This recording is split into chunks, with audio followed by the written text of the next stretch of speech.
नमस्ते बच्चों, आप सभी का स्वागत है।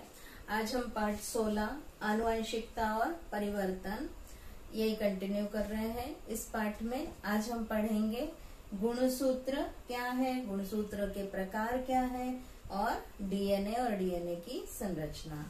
तो गुणसूत्र बच्चों क्या है? सजीवों की कोशिका, हमने कोशिका की रचना पढ़ी थी। तो सजीवों की कोशिका के अंदर जो केंद्रक पाया जाता है, केंद्रक के अंदर जो है गुणसूत्र पाए जाते हैं, जो कि आनुवंशिक गुणधर्म संक्रमित करते हैं, मतलब एक पीढ़ी से दूसरी पीढ़ी में भेजने का कार्य करते हैं। उन्हें क्या बोलते हैं? गुणसूत्र कहते हैं। सजीवों के कोशिका के केंद्रक में पाए जाने वाले आनुवंशिक गुणधर्म संक्रमित करने वाले घटक को गुणसूत्र कहते हैं। चलिए हम गुणसूत्र की आकृति देखते हैं और रचना देखते हैं। यहाँ पर बच्चों देखिए आकृति दिखाई है गुणसूत्र की। तो गुणसूत्र की रचना ऐसे होती है। कहाँ पाए जाते हैं गुणसूत्र? कोशिका के केंद्रक में पाए जाते हैं। ये गुणसूत्र प्रमुख रूप से केंद्रक अम्ल और प्रथिनों से बने होते हैं। अब कोशिका विभाजन जब होता है, एक कोशिका से दो कोशिकाएं बनती है तो कोशिका विभाजन बोलते हैं उसे। तो कोशिका विभाजन के समय सूक्ष्मदर्शी की सहायता से ये गुणसूत्र स्पष्ट रूप से देखे जा सकते हैं। आनुवंशिक गुणधर्मों का जो प्रारूप सांकेतिक स्वरूप में धारण करने वाला जनुक गुणसूत्रों पर ही रहता है। आनुवंशिक गुणधर्म संकेत के रूप में जिस भाग में रहते हैं गुणसूत्र के, उस भाग को क्या बोलते हैं? जनुक कहते हैं। ये जनुक जो है गुणसूत्र पर ही होता है। प्रत्येक सजीव में विशिष्ट गुणसूत्रों की संख्या जो होती है, विशिष्ट संख्या में गुणसूत्र होते हैं। प्रत्येक सजीव में अलग जो है गुणसूत्र होते हैं। प्रत्येक गुणसूत्र जो होता है वो डीएनए से बना है। ये गुणसूत्र की ये दोनों क्या है? भुजाएं हैं। ये पी भुजा, ऊपर वाली जो भुजा होती है वो पी भुजा कहलाती है, नीचे वाली भुजा क्यू भुजा कहलाती है। ये आकृति बच्चों 10th में भी पूछी जाती है। और गुणसूत्र जिस भाग में दोनों जुड़े हुए रहते हैं वो जो है गुणसूत्र बिंदु कहलाता है।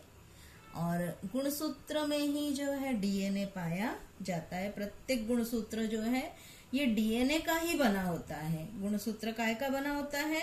डीएनए से बना होता है। कोशिका विभाजन की मध्यावस्था में ये गुणसूत्र बेलनाकार दिखता है। प्रत्येक गुणसूत्र पर एक ये संकीर्ण भाग होता है। इसे प्राथमिक संकीर्णन कहते हैं या गुणसूत्र बिंदु कहते हैं। इस कारण गुणसूत्र के दो भाग हो जाते हैं। प्रत्येक भाग को अर्ध गुणसूत्र कहते हैं। ऊपर के भाग को अर्ध गुणसूत्र और नीचे के भाग को अर्ध गुणसूत्र कहते हैं। विशिष्ट गुणसूत्र पर गुणसूत्र बिंदु का स्थान निश्चित होता है। इस कारण गुणसूत्रों के 4 प्रकार होते हैं। ये गुणसूत्र बिंदु जो है इसका स्थान अलग अलग होता है गुणसूत्र पर, इसलिए जो है गुणसूत्र के 4 प्रकार होते हैं। प्रत्येक सजीव में विशिष्ट संख्या में गुणसूत्र होते हैं। जैसे केकड़े में गुणसूत्रों की संख्या 200 होती है, मकई में गुणसूत्रों की संख्या 20 होती है, मेंढक में गुणसूत्रों की संख्या 26 होती है, गोलकृमि में 4, आलू में 48 गुणसूत्र होते हैं और मानव में 46 गुणसूत्र होते हैं। मतलब 23 जोड़ी गुणसूत्र होते हैं। ऐसे कुल कितने होते हैं? 46 गुणसूत्र मानव में पाए जाते हैं। और गुणसूत्र ये कहाँ पाए जाते हैं? केंद्रक में पाए जाते हैं। यहाँ देखिए बच्चों गुणसूत्रों के प्रकार दिखाए हैं। गुणसूत्रों के प्रकार कोशिका विभाजन की मध्यावस्था में स्पष्ट रूप से दिखाई देते हैं। पहला प्रकार है मध्य केंद्री, दिखाई दे रहा है।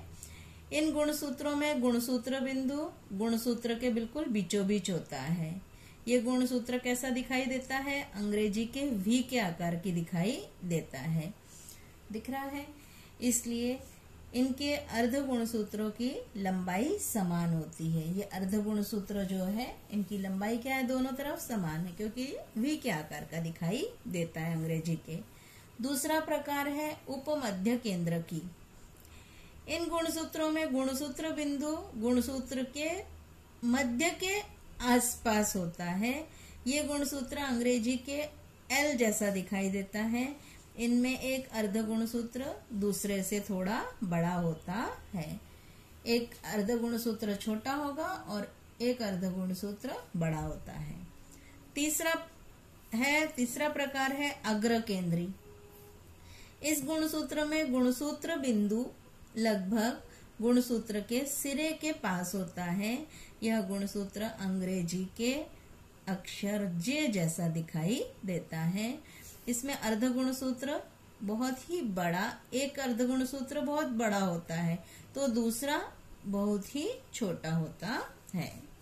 चौथा प्रकार है अंत्य केंद्री। इस गुणसूत्र में गुणसूत्र बिंदु गुणसूत्र के एक सिरे पर होता है और ये कैसा दिखाई देता है, अंग्रेजी के आई जैसा दिखाई देता है, स्मॉल आई जैसा दिखाई देता है। इनमें एक ही अर्ध गुणसूत्र होता है।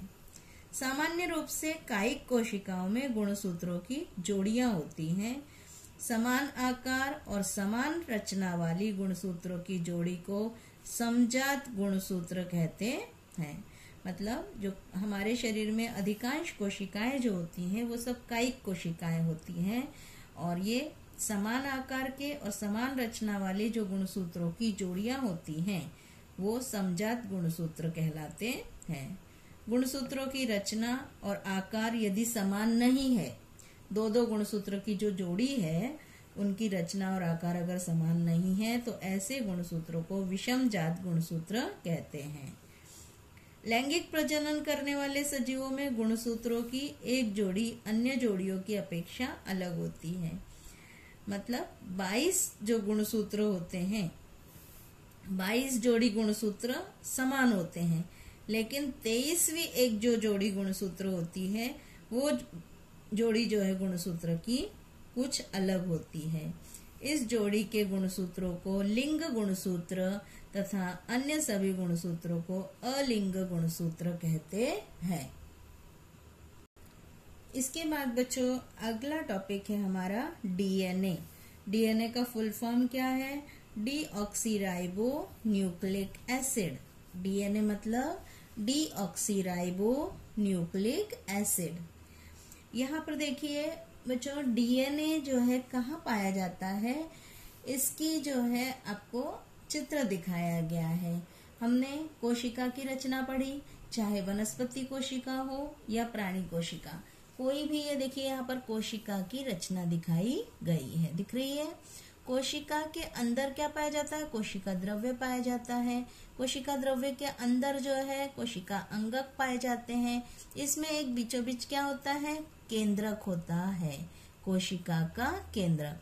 अब ये कोशिका का केंद्रक, इसको बाहर निकालकर अलग से दिखाया है कि ये कोशिका का केंद्रक है। अब इस कोशिका के केंद्रक के अंदर जो है ये गुणसूत्र पाए जाते हैं, दिखाई दे रहे हैं, ये गुणसूत्र पाए जाते हैं। अब ये गुणसूत्र काय के बने होते हैं, डीएनए के बने होते हैं। अब इस डीएनए के अंदर जो है एक भाग ऐसा होता है जिसमें प्रथिन संबंधी जानकारी संग्रहित रहती है। वो भाग क्या कहलाता है, जनुक कहलाता है। गुणसूत्र काय के बने होते हैं, डीएनए के बने होते हैं। अब हम डीएनए की रचना देखेंगे। गुणसूत्र प्रमुख रूप से काय के बने होते हैं, डीएनए के बने होते हैं। सन 1869 में श्वेत रक्त कणिकाओं का अध्ययन करते समय स्विस जैव रसायन वैज्ञानिक फ्रेडरिक मिशर ने इस अम्ल की खोज की, डीऑक्सीराइबो न्यूक्लिक एसिड की खोज की। यह अम्ल प्रथम केंद्रक में मिला, इसलिए इसका नाम केंद्रकाम्ल रखा, न्यूक्लिक एसिड रखा। केंद्रक को अंग्रेजी में क्या बोलते हैं, न्यूक्लियस कहते हैं। इसलिए ये केंद्रक में अम्ल मिला, इसलिए इसका नाम क्या रखा, केंद्रक अम्ल या न्यूक्लिक एसिड रखा। ये कोशिका के अन्य भागों में भी पाया जाता है। डीएनए के अणु विषाणु, जीवाणुओं से लेकर मनुष्य तक सभी सजीवों में पाए जाते हैं। डीएनए के अणु कहाँ पाए जाते हैं? जीवाणु में भी पाए जाते हैं, विषाणु में भी पाए जाते हैं और मनुष्य सारे सजीवों में पाए जाते हैं। ये डीएनए के अणु कोशिकाओं का कार्य, ये अणु जो है कोशिकाओं का कार्य वृद्धि और विभाजन, प्रजनन सब में नियंत्रण रखने का कार्य करते हैं। इसी कारण इसे प्रधान अणु या मास्टर मॉलिक्यूल कहते हैं। डीएनए अणु का प्रत्येक धागा न्यूक्लियोटाइड नामक अनेक छोटे अणुओं का बना होता है। यहाँ पर ये डीएनए की रचना दिखाई है। ये 2 धागे होते हैं डीएनए के, इसमें दिख रहे हैं। ये एक ऐसा धागा है और एक ऐसा धागा है। मैं आपको आकृति बनाना सिखाऊंगी कि कैसे आप बनाएंगे। इन धागों को क्या बोलते हैं? न्यूक्लियोटाइड कहते हैं। नाइट्रोजन युक्त पदार्थ, यहाँ पर देखिए बच्चों AGCT ऐसे दिखाई दे रहे हैं, AGCT। अब ये AGCT क्या है? नाइट्रोजन युक्त पदार्थ है। एडेनिन, ग्वानिन, साइटोसिन और थाइमिन ऐसे 4 प्रकार के नाइट्रोजन युक्त अणु होते हैं। इनमें से एडेनिन और ग्वानिन को क्या बोलते हैं? प्यूरिन्स। एडेनिन और ग्वानिन को प्यूरिन्स कहते हैं और साइटोसिन और थाइमिन को पिरिमिडिन्स कहते हैं। इसके बाद बच्चों डीएनए की रचना जो होती है सभी सजीवों में एक जैसी होती है। सन 1953 में वैटसन और क्रिक ने इस अणु की रचना की प्रतिकृति तैयार की। यहाँ पर देखिए 2 वैज्ञानिक हैं, वैटसन और क्रिक। इन वैज्ञानिकों ने ये बताया कि डीएनए की रचना कैसे होती है, मतलब उसका आकार कैसा होता है, ऐसी प्रतिकृति तैयार की उन्होंने। इसलिए जो है डीएनए के इस मॉडल को वैटसन और क्रिक मॉडल कहा जाता है। इस प्रतिकृति में न्यूक्लियोटाइड के 2 समांतर धागे होते हैं, एक दूसरे के साथ लिपटे हुए होते हैं। इसे इसलिए एक दूसरे के साथ लिपटे होने के कारण 2 धागे होते हैं। जैसे 2 सीढ़ी होती है ना, चढ़ने वाली सीढ़ी होती है, 2 एक दूसरे के सामने होगी, ऐसे होगी और उसमें बीच बीच में देखिए डंडे लगे हुए हैं और इस सीढ़ी को घुमा दिया गया है। घुमा देने पर जो है कैसी रचना दिखाई देगी? सीढ़ी को मोड़ दिया है, वैसी रचना डीएनए की होती है। इसे द्विसर्पिल रचना कहते हैं। इस रचना की तुलना निचोड़ी हुई लचीली सीढ़ी से की जा सकती है। न्यूक्लियोटाइड की रचना में शर्करा के एक अणु से नाइट्रोजन युक्त पदार्थ का अणु और एक फास्फोरिक अम्ल का अणु जुड़ा हुआ रहता है। ये जो न्यूक्लियोटाइड का धागा है ये पूरा काय से बना है? एक शर्करा का अणु, दूसरा